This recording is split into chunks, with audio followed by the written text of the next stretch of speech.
So I saw an article on a man locked up by doctors who was called delusional. You know, basically I get subjected to psychological torture. I have no doubt nothing's changed and today is just like yesterday. And but you know what? God told me he's perfectly just.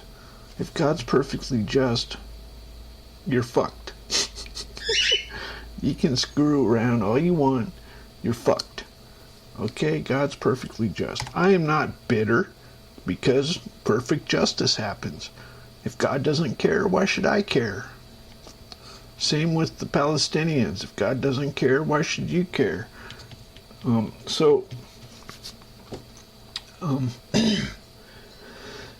So anyway,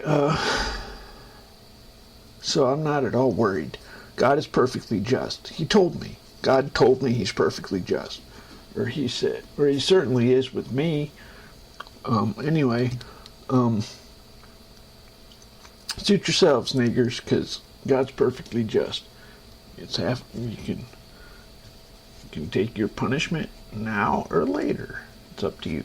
You know, the funny thing is, okay, I was legitimately crazy for a few years, but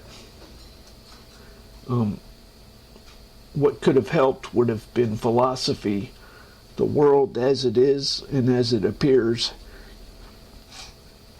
You know, I've come to realize that there's so much written about insanity and craziness in reality that it's a common, everybody experiences it to some degree.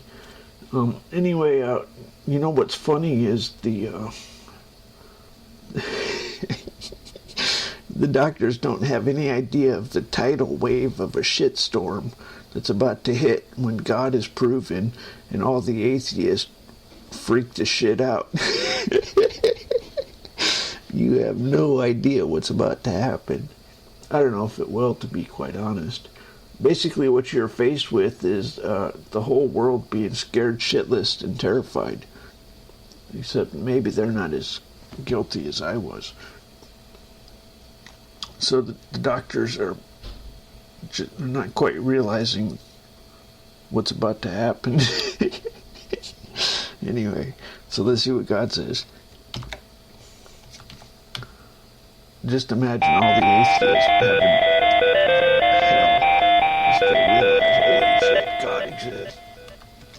Son of a bitch. They're gonna freak the fuck out. I was not a happy camper when I was an atheist and discovered God. I was not a happy camper.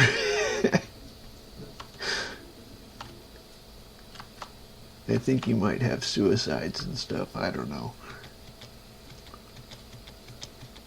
All the gays are going to be in some serious distress. Off-season things diligently, exceptions. Account endeared, milan, sec matter, iron stature, muttering passions, abided, unclean. So you were questioning when I tore apart the name.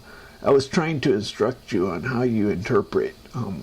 If you'll encounter lots of proper names that you get nothing, but if you tear them apart, you get something. That's all I was trying to say. So, off-season things, diligently, exceptions, account endeared, milan. This usually means military.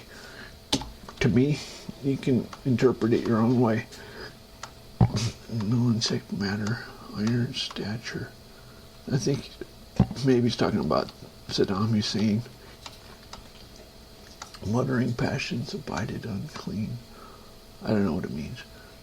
Basically, you learn there are yes and no and true and false, and then there's fuzzy. You learn to take a lot of fuzzy stuff. What did he say? I don't know. He kind of talked. What did he say? I don't know. He kind of talked. That's all you get. It goes in one ear and out the other. but don't underestimate what it does to you.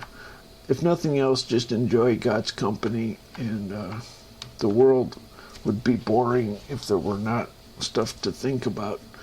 A life is a long time, and I think boredom is the biggest problem for the Creator. He likes soap operas. That's a good thing. That's what the world is designed to produce, soap operas for God, to entertain him. That's what the world is designed for. This is self-evident. The world is designed to produce soap operas to entertain God. That is what the world was designed for. Okay, let's see what we got here.